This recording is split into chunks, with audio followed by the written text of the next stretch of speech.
When most people hear Navy SEALs, they picture shadows slipping out of the surf and vanishing into the dark. I'm here to pull that picture into focus and walk you through what these units really are, how they came to be, and how every part of the SEAL community fits together. By the end, you'll know where each team sits, what they do, how they train, and why this force is built to handle the ugliest problems on Earth. If you enjoy deep military breakdowns, stick around, because this one goes all the way from World War II, frogmen, to modern special missions units operating worldwide. The SEAL story starts long before the name existed. In the Second World War, American commanders realized that amphibious landings were going to decide the war across entire theaters. You could not shove men and machines onto a hostile beach without someone first sneaking in to measure tides, chart obstacles, blow gaps in defenses, and guide assault waves to the right sand. That need birthed a family of small, hard units. Scouts and raiders did clandestine beach reconnaissance. Naval combat demolition units trained to destroy beach obstacles under fire and paid a terrible price doing it. The OSS Maritime Unit pushed the technology and tactics of underwater work forward with fins, masks, rebreathers, and covert over-the-beach insertions. Underwater demolition teams emerged after the disaster at Tarawa, when landing craft hung on uncharted reefs and Marines died in the surf. UDT swimmers, wearing little more than trunks, fins, masks, and a knife, swam close to enemy beaches in rough water, placed charges on obstacles, and cleared lanes so that the main force could get ashore. Those naked warriors cemented the idea that tiny, highly trained teams could flip the outcome of massive operations. Fast forward to 1962, when the Navy formalized what those wartime lessons had proven.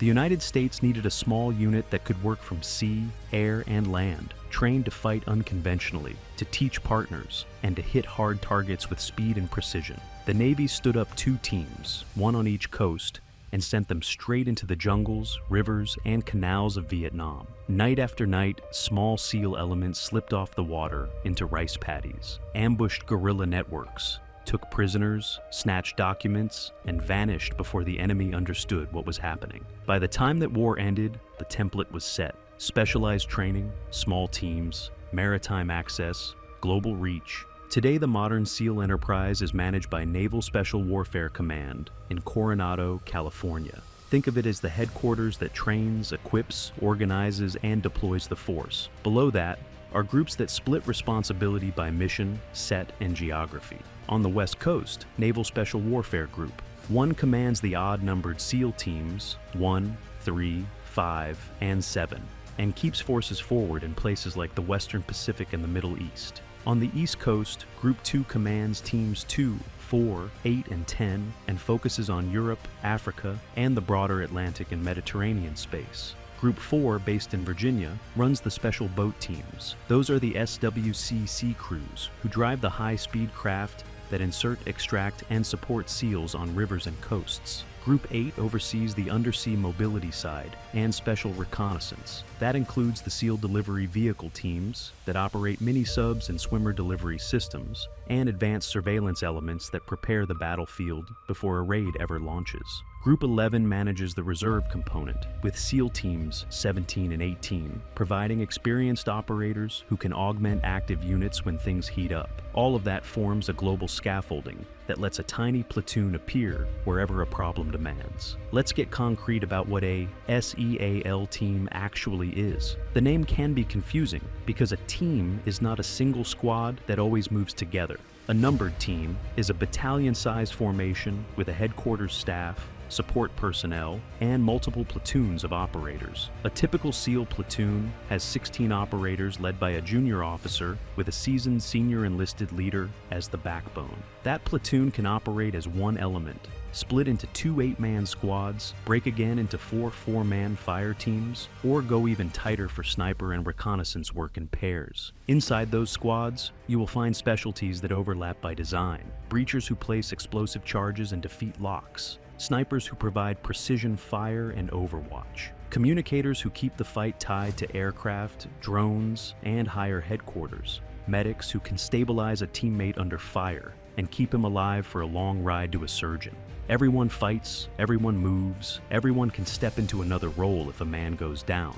Flexibility is the point. Missions range from direct action raids and hostage rescue to clandestine reconnaissance, foreign internal defense, counter-terror pressure, and counter-proliferation work on shorelines, in cities, and far out at sea. If you want to understand what makes SEALs different, you have to walk through the training pipeline. It starts with a contract and a screening test that weeds out most applicants before they ever see California. Candidates must hit tough swim, run, and calisthenics standards and meet academic, medical, and security benchmarks. After Navy boot camp, they head to the Naval Special Warfare Center for Basic Underwater DEMOLITION/SEALs training, better known as BUD/S. The attrition rate is brutal. Most classes see roughly 3 out of 4 students quit or fail at some point. Phase 1 is pure misery by design. Sand, cold surf, timed runs and swims, boat carries, log PT. The instructors are crafting not just athletic ability, but the ability to perform, decide, and lead inside grinding discomfort. In the 4th week of that phase sits Hell Week, 5.5 days with perhaps 4 hours of total sleep, constant movement, constant cold water, endless team evolutions, and stress layered on top of stress. You eat thousands of calories to keep going, you fight the shakes, you fight the doubt, and you keep your teammates moving. Medical staff watch for hypothermia, rhabdomyolysis, and rare conditions like swimming-induced pulmonary edema. The point is not to break bodies, but to reveal what remains when comfort is gone. Phase 2 turns the misery into mastery of the water. Combat diving with open-circuit and closed-circuit systems, underwater navigation, under ice and night procedures, and the infamous pool competency events that force you to remain calm while solving problems under stress. Phase 3 shifts to land warfare, marksmanship, small unit tactics, patrolling, demolitions, call for fire, communications, and the building blocks of close quarters battle. Survive those 3 phases and you head into SEALs qualification training. There, you refine weapons and tactics, earn military freefall parachute wings, learn survival and resistance skills, and integrate with boats, aircraft, and supporting units. Only after that pin goes on your chest do you arrive at a numbered team and begin the workup cycle that leads to deployment. And even then, you never stop training. You layer sniper school, breacher courses, advanced medicine, language, Arctic mobility, desert driving, maritime boarding operations, and mission rehearsals until your troop is ready. Now let's circle back to the groups and the unique elements under the SEALs umbrella. The special boat teams are the maritime muscle that make coastal and river missions possible.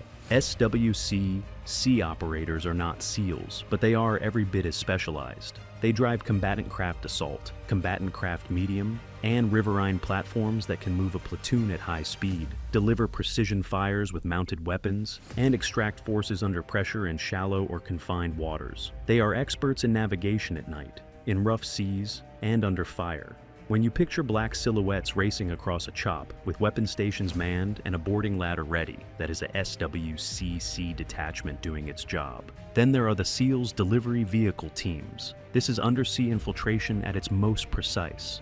Most people know the idea from history. Frogmen on human torpedoes during World War II. Modern SDV work uses small submersibles that can launch from a submarine's dry deck shelter, carry a pilot and several swimmers along the seabed, or just off it, and drop a team within swimming distance of a target. It is cold, it is cramped, it is slow, and it is incredibly hard to detect. Insertions like that allow a force to slip sensors and patrols, appear at a pier, a harbor mouth, or a vulnerable coastal facility, and either conduct reconnaissance or set conditions for a later strike. Newer dry submersibles expand that reach by keeping the team inside a pressurized dry hull during the transit. The special reconnaissance elements aligned with those teams bring a different kind of stealth. Think sensors, optics, cyber support, and long-lens tradecraft that deliver pattern of life and route intelligence so that assault elements know exactly what they are walking into. 2 reserve teams add depth to the bench. SEALs, Team 17 on the West Coast and Team 18 on the East Coast are staffed by reservists, many of them former active duty operators with deployments behind them. They train to the standard and can plug into deployments or surge stateside when active teams are fully committed. The reserve side is small compared to the active component. but it extends institutional memory and gives the community a way to hold on to talent that might otherwise be lost completely. No overview is complete without the unit most people whisper about. DEVGRU, often called SEALs Team 6 in popular culture, is a special missions unit that recruits from the best performers in the numbered teams, selects again, and trains to a standard that focuses on rapid, surgical counter-terror and hostage rescue missions at global notice. Operational control flows through a joint command that also oversees other Tier 1 units. Everything about DEVGRU is highly classified. What matters here is the pipeline. You do not apply to start your career there. You prove yourself in a numbered team, build a reputation for judgment and performance, and then you might get a shot at the next selection. The gear is cutting edge. The tactics evolve constantly. The bar never moves down. Gear matters for all SEALs because their jobs are unforgiving. A standard rifle is often a suppressed M4A1, configured with optics, lasers, lights, and sometimes an underbarrel grenade launcher. Depending on the mission and terrain, you will see battle rifles in 7.62 for reach and punch, or compact personal defense weapons for tight interiors. Precision rifles cover everything from urban counter sniper work to long-range interdiction. Pistols tend to be reliable, simple, and set up for suppressed work when needed. Heavy weapons are there when a mission plan calls for them, but the emphasis is almost always on speed, surprise, and fire discipline, rather than hosing a building with volume. Night vision and thermal systems are a force multiplier. Modern 4-tube panoramic goggles open up peripheral awareness. Handheld thermals let you read the ground out to surprising distances. And integrated helmets keep communications, cameras, ear protection, and lighting in one package. In the water, closed-circuit rigs eliminate telltale bubbles. On boats and in aircraft, harnesses, flotation, and boarding kits are laid out, so every man knows exactly where his cut, charges, hooks, batons, cuffs, and breaching tools sit. It is worth talking about money and motivation for a second, not because pay defines this work, but because it helps explain the career. SEALs receive special duty pays for the risks and skills they maintain. Dive pay, parachute pay, demolition pay, and special duty assignment pay add up.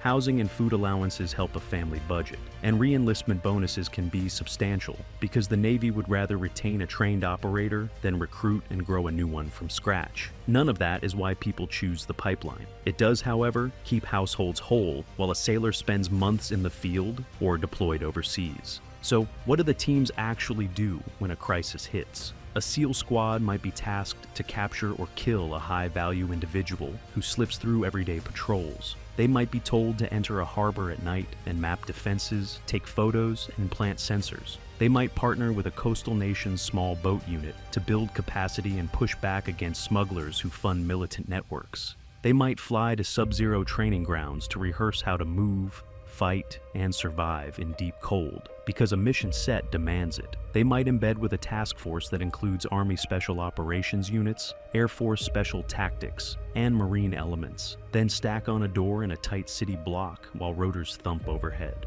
Whatever the profile, the structure you have heard about is what makes it possible. Group headquarters to set policy, support, and rotation. Numbered teams to hold platoons and sustain their training cycles. Boat teams to move them. SDV teams to sneak them under the water, recon elements to clear the fog before they ever move. Across decades, the community has learned hard lessons. Training accidents have taken lives because you cannot simulate the violence of combat without risk.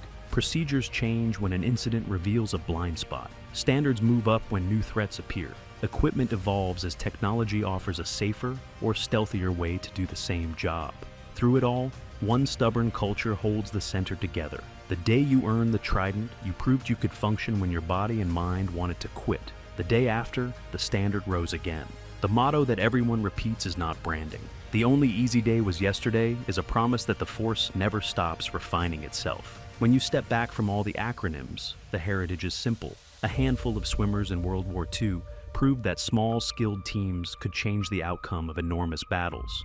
The Navy took that truth and built a modern enterprise that can launch from a submarine, jump from the thin air above the clouds, or step out of a boat onto a contested beach. West Coast teams, East Coast teams, reserve teams, boat crews, undersea specialists, and a small number of National Mission Unit operators all pull in the same direction. That is what every U.S. Navy SEALs team really means. Not a collection of lone wolves, but a tuned system where tiny units of humans move with speed and judgment at the edge of what is technically possible. What are your thoughts? Make sure to drop them in the comments down below, and don't forget to like the video and subscribe so you do not miss the next one.